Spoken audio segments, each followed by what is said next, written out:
చమత్కరించారు. ఇప్పుడు స్పెషల్గా ఉంటే స్పెషల్గా పలకరిస్తారు కదా ఎవరైనా. మీకు రొటీన్గా ఉంటే ఎవరు పెద్దగా గమనించరు. కానీ స్పెషల్గా ఉన్నప్పుడు ఆటోమేటిక్గా వారిపైన ఆ దృష్టి పడుతుంది. అందువల్ల ప్రతి దాంట్లో పొలిటికల్ అంశము లోడెడ్గా ఉండాలని రూలే లేదు. మీకు మోడీ చమత్కరించితే ఈ చమత్కార వెనుకాలన్న రాజకీయం ఏంటి అని చర్చించుకుంటూ పోతే మీడియా ఎక్కడికి వెళ్ళాం. ఎందుకంటే ఇద్దరు వ్యక్తులు ప్రతి దాంట్లో పాలిటిక్సే ఉండాలని లేదు కదా. ఇప్పుడు ఆయన ఎటాక్ చూసో ఏదో దృష్టి ఆకర్షించవచ్చు, నవ్వుతో మాట అనొచ్చు. ప్రతి మాటలోనూ, ప్రతి పలకరింపులోనూ, ప్రతి చూపులోనూ లోతైన రాజకీయాన్ని చూసే కార్యక్రమం కరెక్ట్ కాదు. అయితే ఆ కంపారిజన్ ఆ పవన్ కళ్యాణ్కు మోడీ ప్రత్యేకంగా గుర్తింపు ఇవ్వడం లేదా అంటే ఇస్తున్న మాట నిజం. అది దానికి ఇవాళ హిమాలయాలకు పోతున్నావా అని అడగడం వల్లనే గుర్తింపు అని అనుకుంటే పొరపాటు. సహజంగానే గుర్తింపు. ఇంకా ఈ కంపారిజన్ కూడా వచ్చింది. అంటే చంద్రబాబు నాయుడు ఏమో మోడీతో మాట్లాడటానికి తపన పడినట్లు, పవన్ కళ్యాణ్ దగ్గర ఏమో మోడీయే వచ్చి మాట్లాడినట్లు.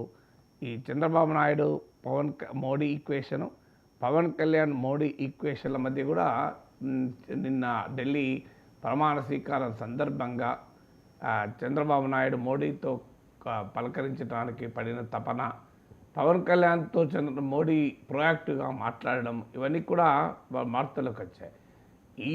అక్కడ జరిగిన అంశము ఎలా అనేది దాన్ని బట్టి రాజకీయ విశ్లేషణ చేయడం కాకుండా క్లియర్గా రెండు ఫ్యాక్టర్స్ ఇక్కడ. ఒకటి, చంద్రబాబు నాయుడు పవన్ కళ్యాణ్ల విషయంలో బీజేపీ వైఖరిలో స్పష్టమైన తేడా ఉంది. ఎందుకుంది అంటే పవన్ కళ్యాణ్ వాస్తవంగా 2014లో కూడా టీడీపీతో కలవటానికి కారణం వయా బీజేపీ.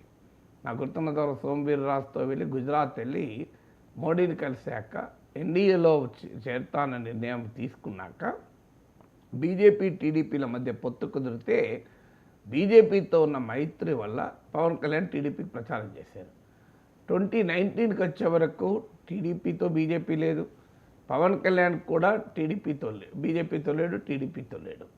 అప్పుడు ఒక విమర్శ కూడా వైసీపీ వాళ్ళు చేసేవాళ్ళు. అంటే వైసీపీకి నష్టం జరిగించడానికి ప్రతిపక్ష ఓటును చీల్చి పరోక్షంగా టీడీపీకి లాభం చేసేందుకే పవన్ కళ్యాణ్ ఇలా వ్యవహరిస్తున్నాడని అప్పుడు వైసీపీ వారు విమర్శించేవాళ్ళు కూడా. ఎందుకంటే 2019లో చంద్రబాబు నాయుడు ప్రభుత్వము, ఆ ప్రభుత్వం పనితీరు పైన ప్రజల తీర్పు కనుక ఆ చంద్రబాబు నాయుడు ప్రభుత్వానికి వ్యతిరేకంగా జగన్మోహన్ రెడ్డి, పవన్ కళ్యాణ్, బీజేపీ ఇంకా నలుగురు ఉంటే ఆటోమేటిక్గా నలుగురు మధ్య ఓట్లు చీలి అప్పటికి అధికారంలో ఉన్న తెలుగుదేశానికి ఉపయోగపడుతుంది కదా అన్న విమర్శలు కూడా వచ్చాయి.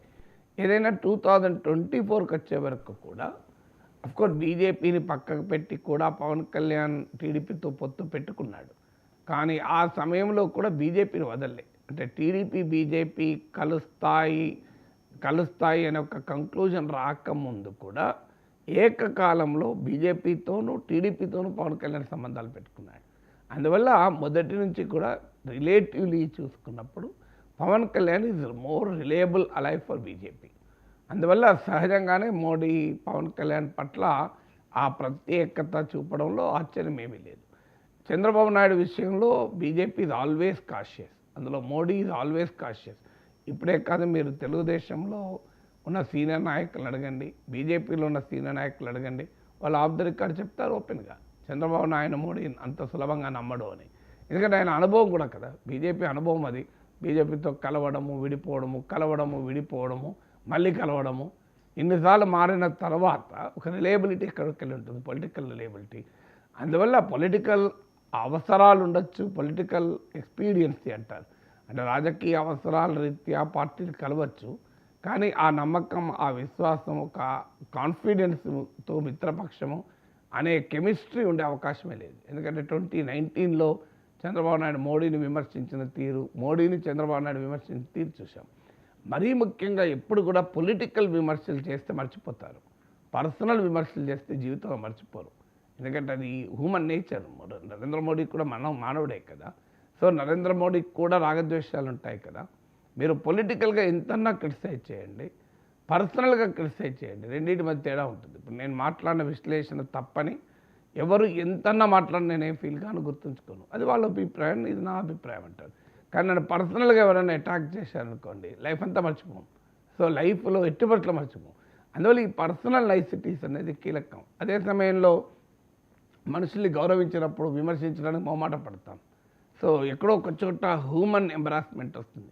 అరే నీకు ఇంత గౌరవం ఇచ్చాడే, నీ గురించి ఇంత మంచిగా చెప్పాడే, నువ్వు ఎలా ఆయనని విమర్శిస్తావని. సో అందువల్ల ఈ పర్సనల్ నైసిటీస్ అనేది ఒక ప్లే చేస్తాయి రోల్. చంద్రబాబు నాయుడు చేసిన పొరపాటు ఏంటంటే పెట్టుకుంటే బీజేపీతో పెట్టుకుని ఇక ఆ పార్టీని మించిన పార్టీ లేదంటాడు. మళ్ళీ వదిలేస్తే ఇక ఆ పార్టీని తిట్టినప్పుడు తిడతాడు. గతంలో బీజేపీతో పొత్తు పెట్టుకొని తర్వాత 2004 తర్వాత ఏమన్నారు, మాది లౌకిక పార్టీ మతోన్మాద పార్టీతో ఎట్లా పెట్టుకుంటా అన్నాడు.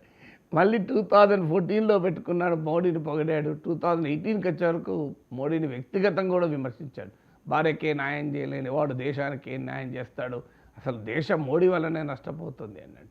మళ్ళీ ఇప్పుడు వచ్చి అసలు మోడీ విశ్వగురు, మోడీ మహానుభావుడు, అసలు మోడీ మార్తాండ తేజుడు అని మలింపు కొడుతున్నాడు. సో ఇది గమనించిన నరేంద్ర మోడీకి ఏం గౌరవం ఉంటుంది? ఎప్పుడు కూడా మనిషిని మన విమర్శకులను కూడా గౌరవిస్తారు. మన హుందాతనం ఉంటే, మనలో ఇన్కన్సిస్టెన్సీ ఉంటే మిత్రుని కూడా గౌరవించారు. సో గౌరవానికి ఒక మొదటి ప్రాతిపదిక ఏంటంటే వాట్ ఆర్ యూ అని, what is your strength, what is your consistency, what is your credibility అనేది గౌరవానికి ముఖ్యమవుతుంది.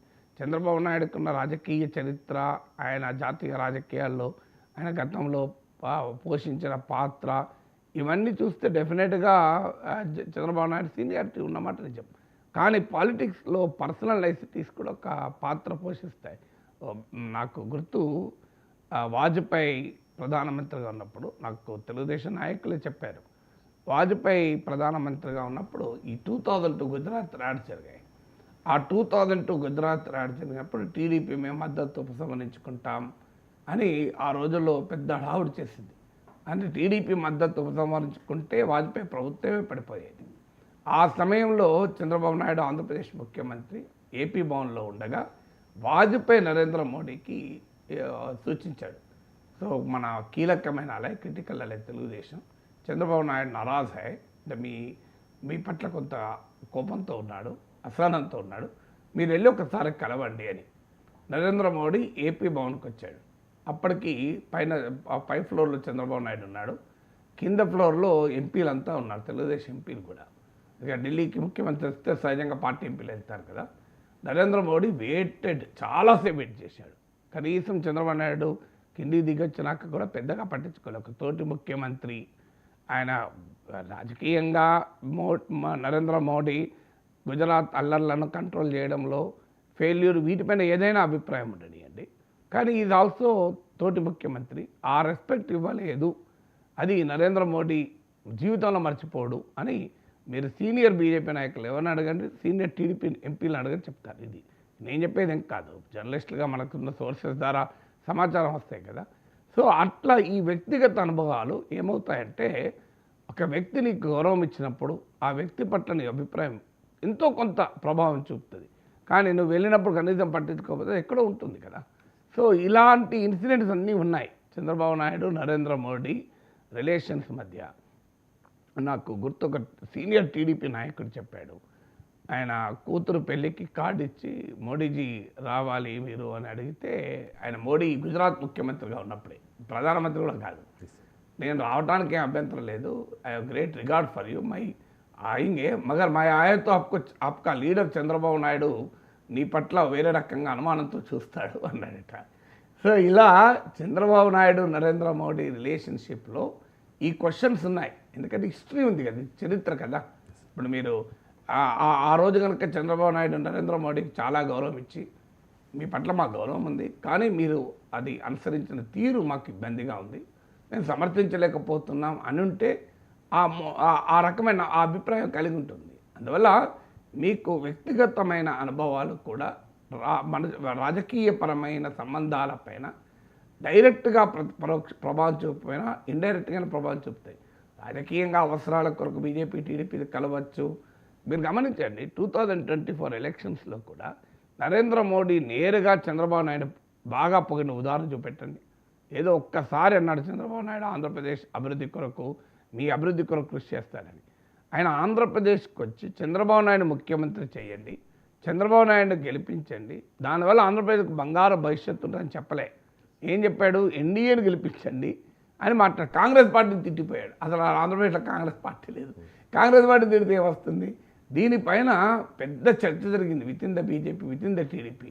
మోడీ ప్రచార శైలి పైన పెద్ద చర్చ జరిగింది. మీరు అడగండి, బీజేపీ టీడీపీ లీడర్లు చెప్తారు. ఏంటిది? మోడీ వస్తున్నాడు, చంద్రబాబు నాయుడు పోవడం లేదు, ప్రశంసించడం లేదు, జగన్ అటాక్ చేయడం లేదు, కాంగ్రెస్ పార్టీని తిడుతున్నాడు, కాంగ్రెస్ పార్టీ ఆంధ్రప్రదేశ్లో లేదు, ఆయన ఏదో ఉత్తరప్రదేశ్లోనూ మహారాష్ట్రలోనూ ప్రచారం చేసినట్టు ఇక్కడ ప్రచారం చేస్తున్నాడు. ఇవన్నీ వచ్చాక బీజేపీ నుంచి ఒత్తిడి పెరిగింది, మనకి ఇబ్బంది అవుతుంది క్షేత్రస్థాయిలో. అప్పుడు కాస్త జగన్ పైన అటాక్ పెంచి చంద్రబాబు నాయుడు కాస్త అప్రిషియేట్ చేయడం మొదలుపెట్టాడు.